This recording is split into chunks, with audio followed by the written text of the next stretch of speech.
The diner door jingled open, and a tall, broad-shouldered biker stepped inside, leather jacket dusted with rain, beard flecked with gray, and eyes that told a story of too many lonely highways. The usual chatter quieted for a second. Regulars always got that little jolt when someone like him walked in. He took a booth in the corner, ordered a double burger and black coffee, and kept mostly to himself. Outside, thunder rolled over the small Midwestern town, the kind of night where you could feel the cold right down to your bones. At the other end of the diner, a young woman sat hunched over her half-eaten plate of fries. Her waitress uniform told everyone she'd just finished her shift. She looked exhausted, hair pulled back in a messy bun, eyes red from fatigue. When the waitress came to clear her plate, the young woman hesitated. "Ma'am," she said softly, her voice trembling. "Can I take the leftovers? For my daughter." The diner went quiet. You could hear the coffee machine hum in the silence that followed. The waitress smiled kindly. "Of course, sweetheart," she said, wrapping up the food.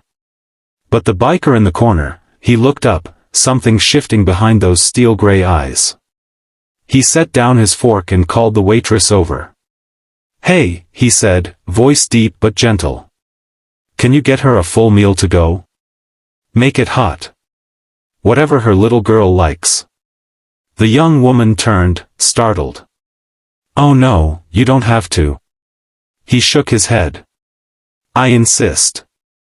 When the food arrived, the biker reached for his wallet, thick, worn, stuffed with receipts and old photos. As he paid, the woman's eyes filled with tears. "Thank you," she whispered. "You don't know what this means. My daughter hasn't had a real dinner in 2 days."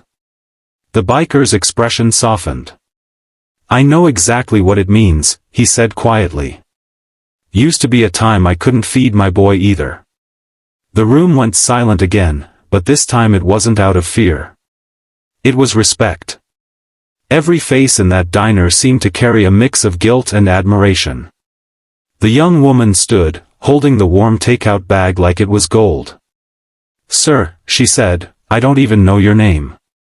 He smiled faintly. "Name's Travis." Then he reached into his jacket and pulled out a small, worn keychain, a tiny pink heart with a missing corner. "Found this on the road years ago. Thought it might bring someone luck.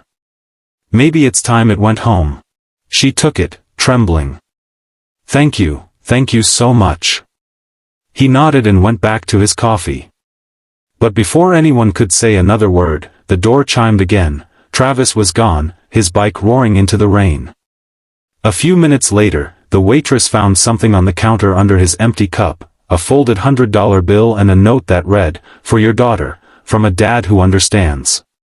The diner stayed silent for a long time. Even the cook, usually loud and gruff, wiped his eyes with the back of his hand. That night, the young mother walked home through the rain clutching that bag of food and the little heart keychain, whispering to herself, "There are still good people out there." And somewhere down the highway, Travis rode on, headlights cutting through the dark, a quiet smile on his face, knowing he'd done something small, but something that mattered.